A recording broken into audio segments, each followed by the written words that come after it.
What up? Tonight we read Numbers 12, and Proverbs 11. That's how it is. Side B. So, yeah, I'll start off with Numbers 12 because, you know, my mom likes to deny the fact that I read some of the stuff. Yeah, it was only 16 verses, so yeah, you read it all right.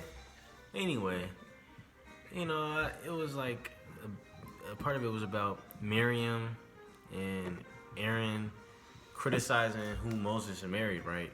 Or like they had, you know, they had some things to say. Yeah, I forgot, who was Miriam again? His sister. Right, okay, I figured that, okay. So, Oh, that sounds good. They can't hear that. So, yeah, I think constructive criticism is different from criticism, and it's important to tell the difference if you're the one receiving it or if you're the one giving it. Sometimes criticism is just given because other people are miserable and they don't want you, you know, getting further than them. So, like, it might have been in a different situation, the brother and sister might have been like, oh, don't marry her, like, because they might not have been married and they're like salty, like, oh, I don't want us to be the only ones not married or whatever, or not having kids or whatever. But, you know, you should be supportive of everybody. And if it's really something you got to say, you know, just like say it in a positive way that's actually gonna help them, not just like critical and in a mean way, in a mean-spirited way, because you can really pick up on it really easily. So, you can pick up on it? Only, yeah, like when there's like a mean, like twisted things. So like be careful about that. There's a bent to it that stings. Yeah. Yeah, I was ulterior motives. Ulterior motives. I was speaking to someone today, a coworker, and she was talking about how she has an older sister and her brother just passed last month, and it's kind of similar to this situation. The older sister didn't like the brother's wife, and she would just keep up a lot of mess. This is something that has to be remembered. And he was a pastor. He was a preacher. This is very important.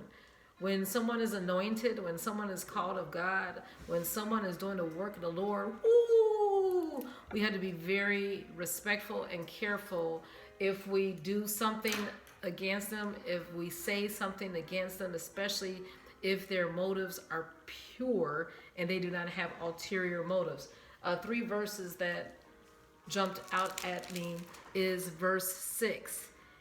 And the Lord said, hear now my words. If there be a prophet among you, I, the Lord, will make myself known unto him or her in a vision, and I will speak unto them in a dream. So they have a direct communication, connection to the Lord.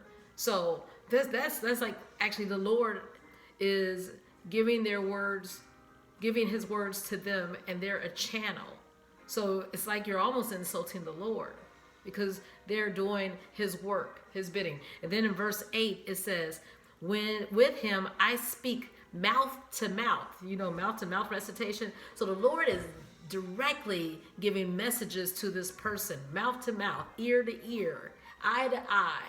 They see, they hear, they're being led of the Lord.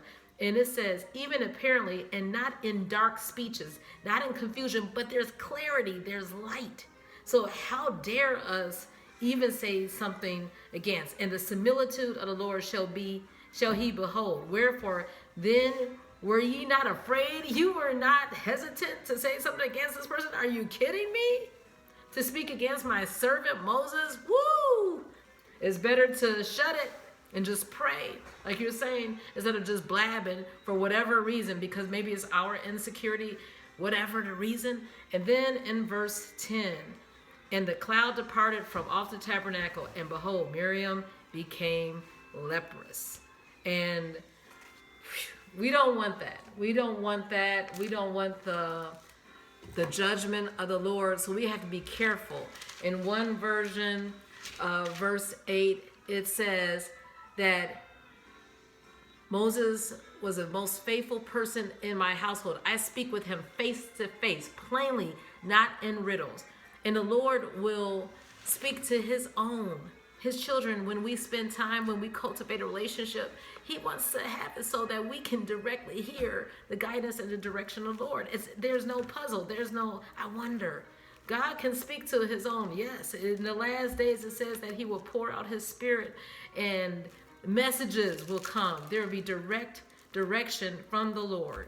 And we know that, yeah, we're in the closing days of time. There's just so much going on. Proverbs 11. Is there anything that spoke to you? Well, where there is no counsel, the people fall. But in the multitude of counselors, there is safety. When you have godly people who have heard from the Lord, that's what we're talking about, friendships and people in your circle.